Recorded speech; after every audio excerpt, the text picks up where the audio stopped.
안녕하세요 여러분, 주꾸입니다. 주말 잘 보냈습니까? HMM 금요일날도 결론적으로 좀 많이 떨어졌는데요. 사실 오늘 그동안 주꾸미가 계속해서 안 좋은 얘기도만 했었는데 오늘은 좀 달라요. 그러니까 다르다기보단 기대를 할 만한 게 드디어 조금 생긴 것 같다고 생각이 들고요. 그 기대에 대해서도 말씀을 드릴 거고, 이게 HMM을 다시 이렇게 좀 힘들지 않을까라고 생각이 드는데, 항상 말씀드리죠. 항상 말씀드리듯이 이제 이것도 아무도 예상 못했어요. 진짜로 이때 이거 올라간 이유 난 모르겠어. 녹색경제신문에서는 윤 대통령님의 취임 때문이라고 하지만 그건 약간 끼워 맞추기지 않을까라고 생각이 들고, 아무튼 이거가 일어났던 것처럼 혹시 모르죠. 이거라도 일어나면 우린 웬만한 사람들은 이제 그냥 약손절이라도 하면서 좀 탈출을, 아니면 수량을 좀 줄이기를 바라겠고요.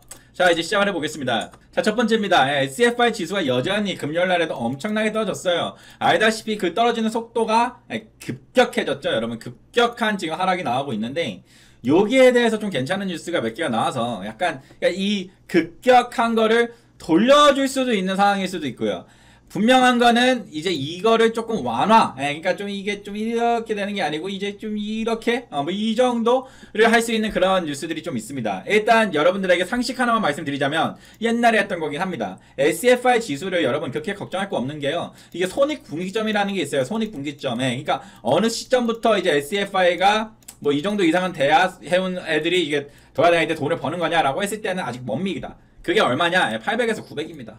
800에서 900이기 때문에 아직 여기까지 오려면 멀었죠. 실질적으로 이제 물론 이 대호황이었긴 하지만 그때도 이 800에서 900까지 온 적도 없기 때문에 이거는 약간 걱정은 안 해도 되겠다라고 생각이 들고, 일단 첫 번째, 그 전에 재밌는 뉴스예요. 부산 가기 싫어요. 이전 반대하는 산업은행 직원들, 정부에서 말을 했나 보더라고요. 산업은행 부산으로 이전해라. 근데 이제 당연히 여기에 이제 계신 분들은 서울 영등포구 여의도동에 있는 KDB 산업은행 본점이라고 하니까, 영등포구 여의도에서 일하시던 분들이 갑자기 부산으로 가라 해서 다니려면 당연히 안 되겠죠. 사실 주꾸미도 지금 다니는 회사가 부산으로 이전을 한다, 아마 나갈 것 같은데, 이제 상반기에만 74명이 퇴사를 했고, 그러니까 사실 이거는 약 오른다 이렇다고 말하기 좀 그런 게, 이제 여기 있는 분들은 뭔 죄입니까? 여기 있는 분들 뭔 죄고.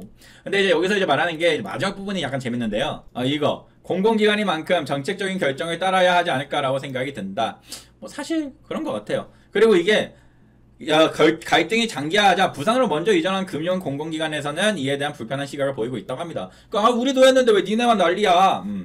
그러니까 산업은행이 망한다라는 건 불가능하겠죠. 공기업이 이렇게 망하진 않겠지만, 어쨌든 좀 그동안 HMM을 정말 지독하게도 괴롭혔던 회사이기 때문에, 물론 직원분들에 대해서 지금 말씀드리는 건 아니고, 이 윗사람들 지금 머리 좀 아플 거잖아요. 그래서 좀 약간 꼴통이다라는 생각으로 이 뉴스를 보여드렸고요.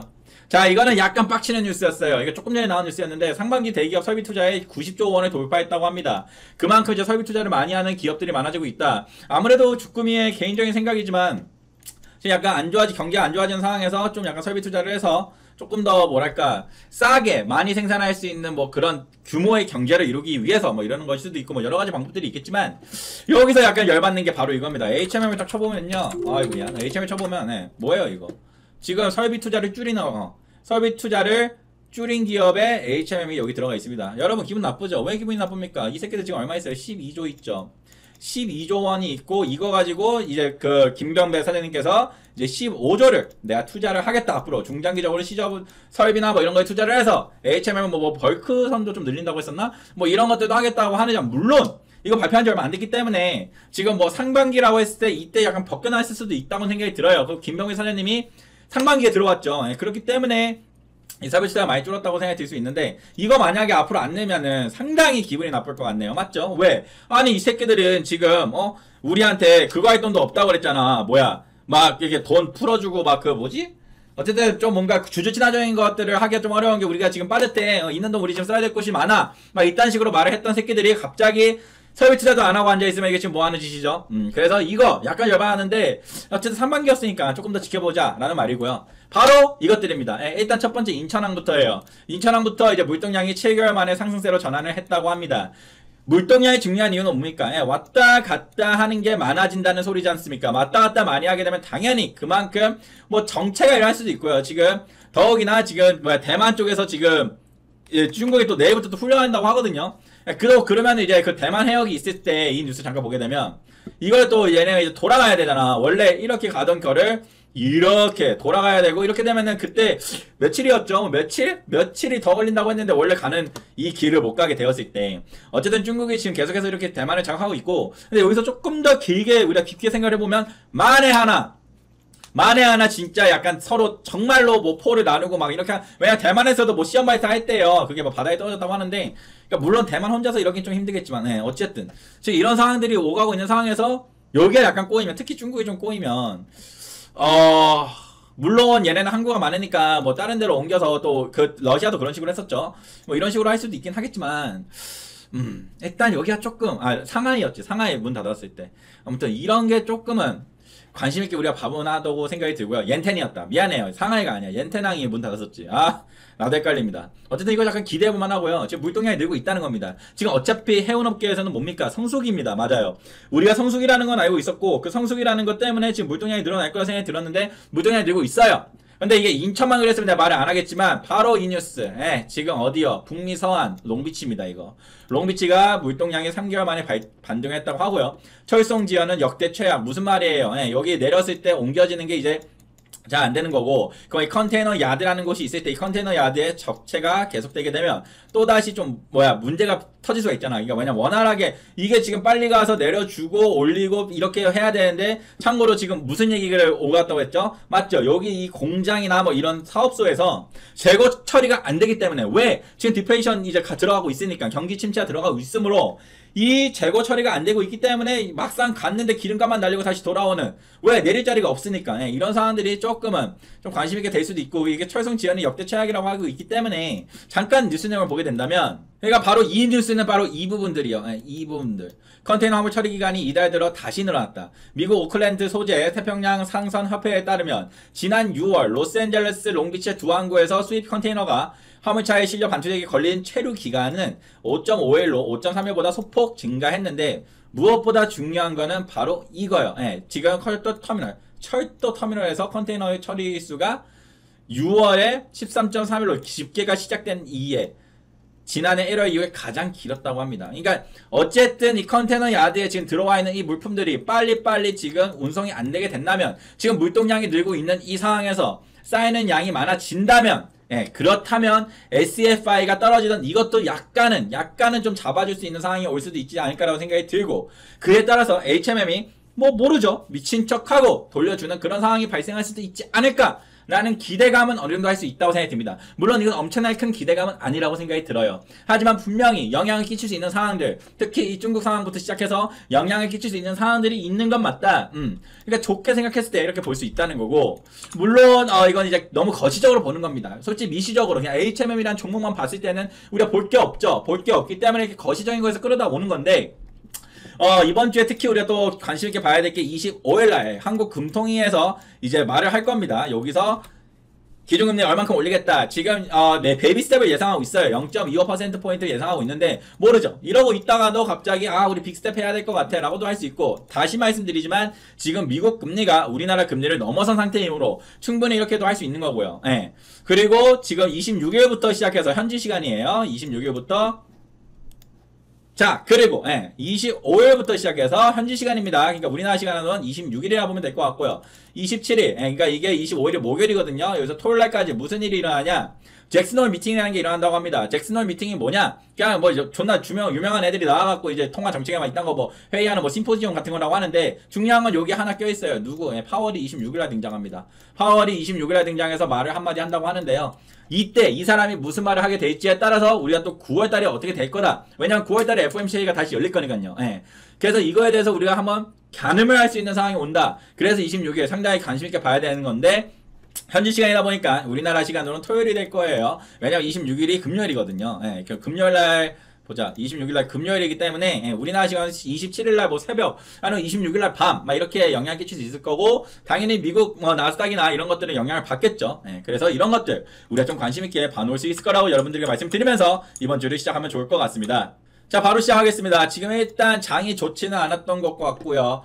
미국 선물지수 개밀렸고 실제에서도 개밀렸네요. 일단은 월요일날 뭐 깨파락은 불가피하다라고 말씀을 드리는데 HMM은 뭐 그렇게까지 영향을 받을까 싶기는 합니다만 지금 얘가 너무 힘이 없어서 또 약간 더 밀릴 수도 있긴 하거든. 근데 이제 뭐 좀 관심 있게 봐볼 만한 이슈들이 좀 생기긴 했으니까 너무 희망을 잃친 아니 그래서 탈출했으면 탈출하는 게 최고인데 지금 탈출할 수 있는 사람이 없으니까 뭐 그렇다고 보겠고요. 그 예타감도 좀 줄었고요. 원달러 환율 같은 경우는 와 미쳐 날뛰네요. 아까 1320원 넘었다고 했을 때도 난리라는데 1330원을 바라보고 있기 때문에 이거는 잡힐 생각이 없어요. 이것 때문에 오히려 25일날 금통이 이거 뭐야 한국 거기서 좀 약간 얘기가 나올 수도 있긴 하겠네요. 뭐 빅스텝을 하자. 그럼 이거 잡아야 된다. 이게 결국에는 외국 자본이 유출되는 거죠. 외국 자본이 유출되는 현상을 일으킬 수 있기 때문에 물론 뭐 무조건이다라고 할 수 없지만 영향을 끼칠 수 있습니다. 예, 그렇기 때문에 이런 것도 좀 관심 있게 봐야 될 것 같고 유가 같은 경우는 많이 잡혀 있습니다. 예, 그래서 인플레는 좀 괜찮게 잡히고 있는 게 아닌가라고 생각이 드는데 일단 그 정도로 보겠고요. 시간의 단위가로 보는 HMM에 조금 떨어졌네요. 두 틱 정도는 뭐 항상 이 정도는 떨어지는 거에 상관없고요. 지금 매도 창구가 궁금하네요. 매도가 많이 나왔는데요. 어디서 나온 거지? 모건 스탠리네요. 예, 어쨌든 모건가들에서는 영원히 지금 계속해서 팔고 있다. 누군가는 이거를 긍정적으로 보시는 분들도 있겠습니다만 주꾸미는 모르겠어요. 예, 모건 스탠리 사실 필요 없고 JP 모건이 궁금한데 JP는 샀네. JP가 좀 궁금하긴 합니다. 어쨌든 지금 모건 창구들 얘네가 꾸준히 살 때는 좀 도움이 많이 됐었거든요. 근데 그건 좀 아니다 정도를 볼 수 있을 것 같고 나머지 창구들에서 나가고 있는 모습 일단 좋지 않습니다. 자, 그 수급 보겠습니다. 수급은 여전히 꼬여 있습니다. 계속해서 꼬이고 있습니다. 지금 이제 4일 연속으로 쌍끌이 매도가 나오고 있고요. 기타 법인에서도 살짝 나왔습니다만 뭐 이거는 귀여운 수준이고 연기금 또한 4일 연속으로 나오고 있고 수급 자체는 지금 정말로 최악의 상황이 지금 연결되고 있다라고 말씀을 드리겠고요. 이게 또 돌려주겠죠. 언제 돌려주냐가 중요한데 또 그 언제 돌려줄 때 얼마나 떨어졌냐 막 이런 것도 중요해서 우리가 참 여러 가지 조금은 뭐 기대를 기도해야 될 게 많은 것 같고요. 공매도 추이, 공매도 추이 잡힐 생각 전혀 없네요. 확실히 이 한국투자증권에다가 그렇게 과태료를 정말 조금이나마 매겼을 이후부터 또 이런 모습이 나오고 있기 때문에 좀 아쉬운 것 같고요. 더더욱이 아쉬운 거는 지금 이렇게 계속해서 떨어지고 있는 와중에도 계속해서 공매도를 더 치고 있다는 거는 사실 공매도는 어떻게 된다고 했어요? 여기보다 더 떨어졌을 때 돈을 번다고 했죠. 여기보다 올라가면 돈 못 법니다. 무슨 말이에요? 공매도가 늘고 있다는 건 당연히 이게 더 떨어지지 않을까라는 그런 시야를 얘네가 갖고 있다는 소리일 것이며 물론 당연히 장기적으로 봤을 때 HM을 떨어져도 이상할 게 없다고 조금은 생각이 듭니다만 단기적으로는 더더욱이요. 왜냐면 지금 얘를 살려줄 만한 이슈는 없으니까. 근데 아무튼 조금 불편한 상황이지 않나라고 생각이 듭니다. 대차거래 추이를 보게 되었을 때도 줄이진 않아요. 계속해서 늘고 있고 저번에 계산했을 때 여기까지만 했을 때도 이미 이때 팔았던 것보다도 더 많은 거를 다시 대차거래가 늘었다라고 말씀드렸는데 계속해서 늘고 있습니다. 그래서 어쨌든 이 공매도 측면에서는 전혀 볼 게 없고요. 자, 좋습니다. 아무튼 HMM 지금 이제 신저가를 향해서 다시 가고 있는 모습이긴 합니다. 지금 현재 한 올해 이때부터 최저가는 21,100원이었어요. 분명하게 여기 21,100원이었는데 처음에 말씀드렸지만 그래도 여러분 모릅니다. 희망이 어떻게 될지도 모르는 거고 이게 나오지 말라는 법도 없고 뭐 이게 안 나오더라도 3만원만 돼도 탈출할 수 있는 사람들은 상당히 많을 거고 근데 이제 문제는 뭐다? 문제는 여기 이제 이 위에 있는 저항들이 있지 않습니까? 모든 선들이 다 우리 위에 있어요. 맞죠? 무슨 말이냐면요. 이게 다 저항이에요. 여기가 며칠 선이니? 이게 지금 10일선인가요? 10일 동안 샀던 사람들의 평단이 여기고요. 20일 동안 샀던 사람들의 평단이 여기고 20일 전이라고 해야 되나? 아무튼 그리고 60일 동안에 샀던 사람들은 이거고 그 다음에 120일이 이거기 때문에 무슨 말이에요? 지금 120일이 이게 6개월인가? 뭐 이럴 거거든요. 6개월 동안 갖고 있던 사람들의 평단이 여기에요. 6개월 동안 물려 있었다는 거죠. 그러면 당연히 여기만 오면은 나 탈출하고 난리 나겠죠. 아니 그 전에 이 3개월만 갖고 있던 사람들도 당연히 자기 평단 오면 나오고 싶어 미치겠죠. 얘네는 모르겠어요. 얘네는 왜냐면 그렇게 오래 갖고 있지 않았어. 끼케야 지금 2주 한 달 갖고 있던 애들이기 때문에 얘네는 좀 다를 수도 있겠지만 지금 요 위에 물린 애들 지금 3만원 오기도 전에 120일 동안 물려있던 애들이 여기에 온단 말입니다. 그렇기 때문에 이것들을 다 뚫어내면서 올라갈 수가 있을까라는 생각이 들면서도 근데 이때도 생각해보면 5일선, 이거 11선, 21선, 61선, 121선. 121선이 3만원대까지 왔던 애들이었나 보네. 여기까지 왔던 애들이 121선, 여기가 왔던 애들인데, 이것도 다 뚫어버렸잖아. 다 뚫어버렸기 때문에, 뭐 없어! 정답은 없지만, 어쨌든 또 한 번 이 열심히 벽들을 우리가 뚫어야 된다는 건 맞다. 다시 오르기 위해선. 아무튼 그렇습니다. 여러분, 오늘 방송 여기까지고요. 언제셔서 언젠가는 주린에서 접어드시길 바랍니다. 감사합니다.